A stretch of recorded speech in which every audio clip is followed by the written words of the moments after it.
Hello Marvel fans and welcome back to Nerd Doc. Black Panther Wakanda Forever is finally here, and this video explains the ending and some of the major plot points. There will be spoilers for Wakanda Forever in this video. There are chapter timestamps, so you can jump around the video as you wish, and don't forget to check out our other Wakanda Forever videos linked in the description below, including an explanation of the post-credits scene, as well as a look at the Midnight Angels, a preview of the Ironheart Disney Plus series, and what we expect out of Black Panther 3, and more. If you have any questions about the movie, or we missed anything, leave a comment below and we'll respond as best we can. Because Wakanda Forever is still in theaters, we can only use footage from the trailers, so please bear with us there. And we are doing a PlayStation 5 giveaway that we've extended for one additional week. You can find details on that in the description below.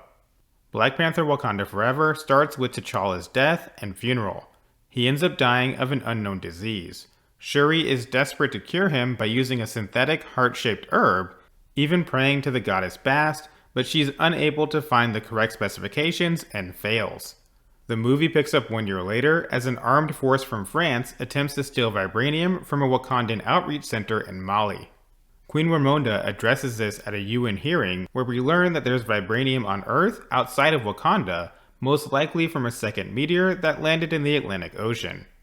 Riri Williams has built a vibranium detector that the US government is using to find the vibranium on the ocean floor.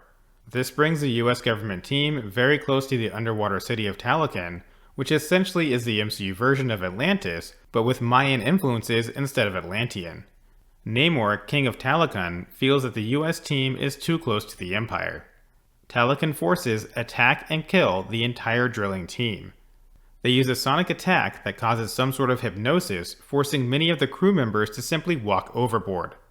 Lake Bell's character is leading this expedition and tries to shoot a number of Talocans as she flees in a helicopter. None of them actually die after being shot, showing how durable they are, as well as perhaps some sort of healing factor. Namor eventually smashes the helicopter into the ocean, but we don't see Lake Bell's character actually die. Wakanda is now known to the world, but they still have camouflage shielding technology around their borders, similar to what was seen in the first movie. Queen Ramonda is trying to help Shuri grieve, since Shuri has basically just thrown herself into her science projects over the last year. The two of them go out to a remote part of Wakanda near a river. It's here that the Queen burns her funeral garb as a sign that she's ready to move on, as T'Challa is now in the ancestral plane. Shuri doesn't believe in these traditions and refuses to burn her funeral attire. Namor swims out of the nearby river, interrupting them. He explains that an American scientist has created a device that tracks vibranium, which is causing Talocan to become dangerously close to being discovered. Namor believes Wakanda coming out to the world was the catalyst for all of this, and proposes an alliance between the two nations to take on the rest of the world. Ramonda refuses, so Namor tells her to find the American scientist so Talocan can kill her.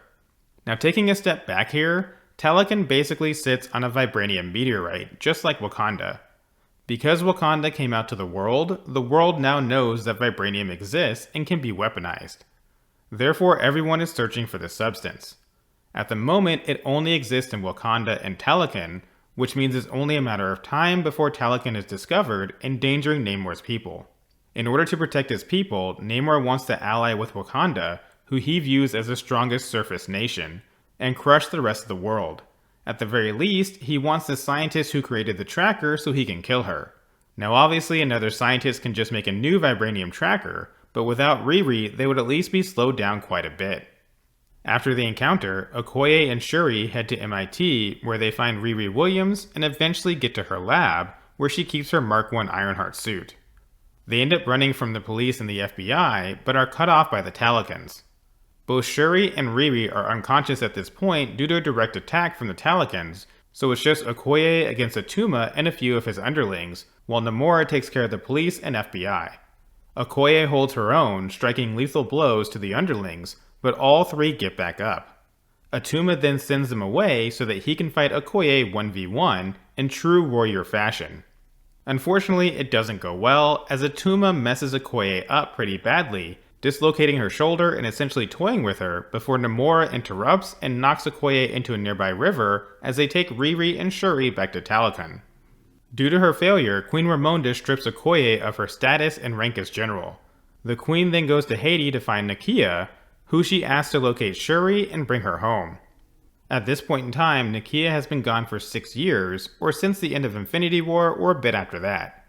She ends up tracking down Talocan and saving Shuri and Riri, while killing one of the Talocan that's guarding them, which doesn't go over very well with Namor. While all this was happening, Namor gave Shuri a tour of Talocan and a history lesson. Namor was born around 1571, making him about 450 years old or so. When threatened by Spanish colonizers with smallpox blankets, his mother and their people prayed to Chak, the Mayan god of rain and abundance. It is said that this god led them to a plant that was growing out of a fragment of a vibranium meteorite. This plant is very similar to the heart-shaped herb, but it essentially killed everyone who consumed it, causing them to be reborn as people with superhuman strength, but no longer able to breathe the air. They went into the water and created the Empire of Talocan. Namor's mother was pregnant when she ingested this plant, and this caused a mutation, Namor's own words, in which he had wings on his ankles and could breathe normal air.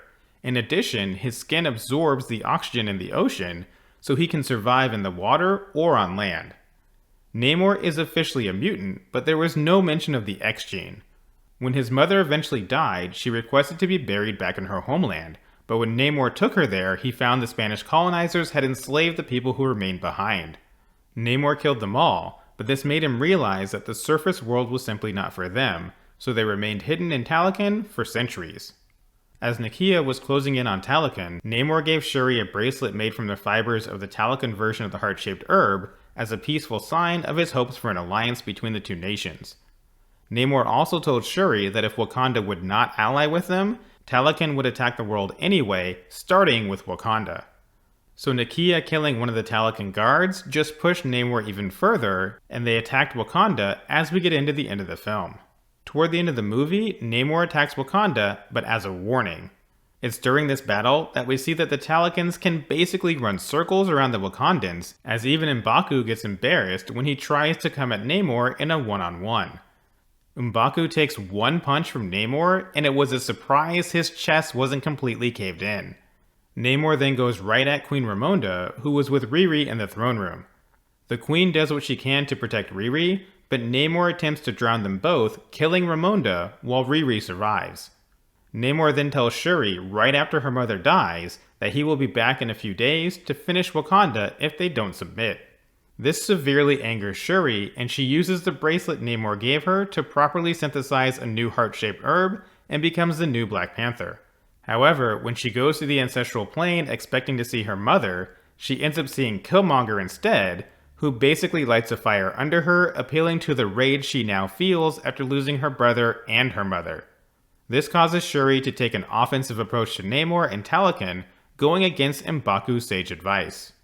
Throughout the movie, Shuri was working on new suits that give the wearer superhuman strength, superhuman speed, and superhuman durability. In reality, these are basically Iron Man suits. By the end of the film, Shuri has completed 2 of these suits, which she gives to Okoye and Annika. This is a Midnight Angel suit that you can see here. It's quite literally an Iron Man suit, complete with a helmet that, while isn't shown here, kind of makes them look like predators when they're fighting with them on. In the comics, the Midnight Angels are an elite group of Dora Milaje that T'Challa sends on a mission to Latveria alongside Deadpool in order to kill Dr. Doom. This came about after Doom had stolen all the vibranium in Wakanda. It's unlikely we're going to get that in the MCU, but I'd love to see it. Getting back to the movie, it's at this point that Riri constructs the Mark II version of her Ironheart armor. For some reason, she's using old materials and hammering out brass panels instead of just using vibranium, but the end result is fine, so whatever. Shuri takes M'Baku and some of his warriors, along with Okoye and the Dora Milaje, and they take a ship to the middle of the ocean where they use Riri's vibranium detector to lure out Namor and the Talocans. Shuri and Riri strategize to figure out that some of Namor's power comes from the ocean water, which remains partially on his skin even while he's fighting on land.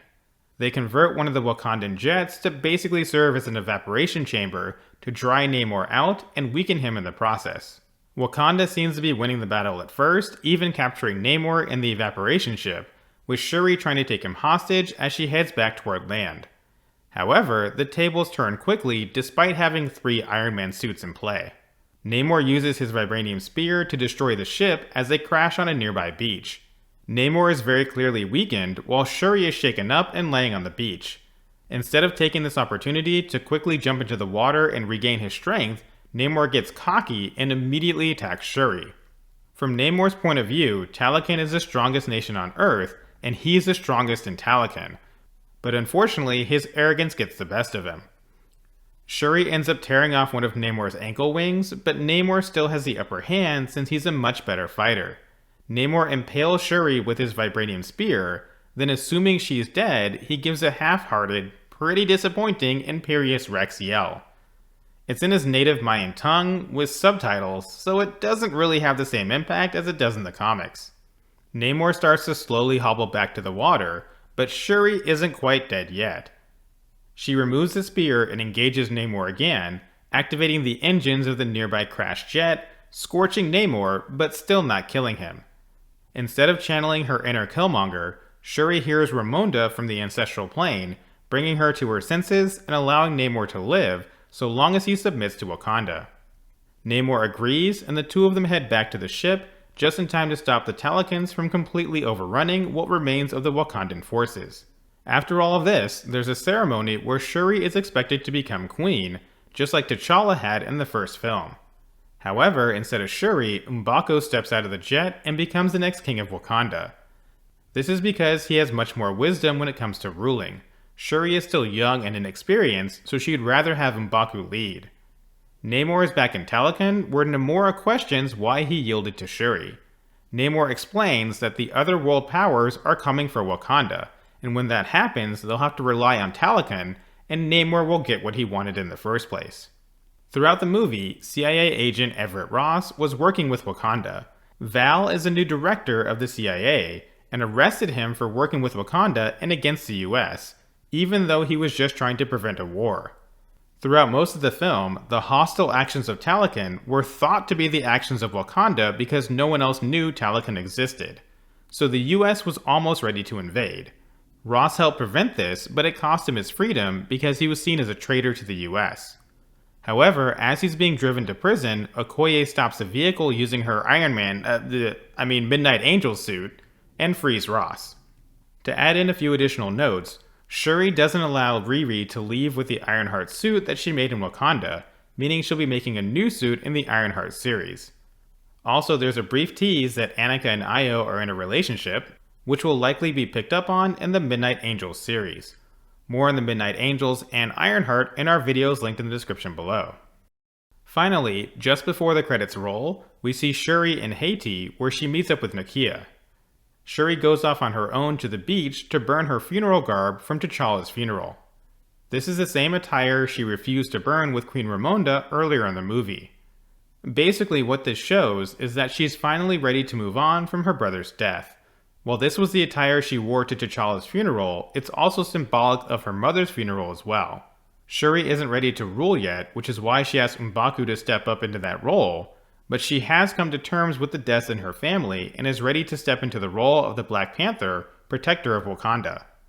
If you're interested in what happens during the post-credits scene, how Ross may factor into the Midnight Angels series, and where this new Wakandan Talocan alliance may be heading in Black Panther 3 and other MCU projects, check out our other videos in the description below. For now, that wraps up this video. Be sure to let us know what you thought of the movie in the comments below. Thank you for watching. If you enjoyed the video, please don't forget to like, subscribe, and share with someone who loves Black Panther and Iron Man.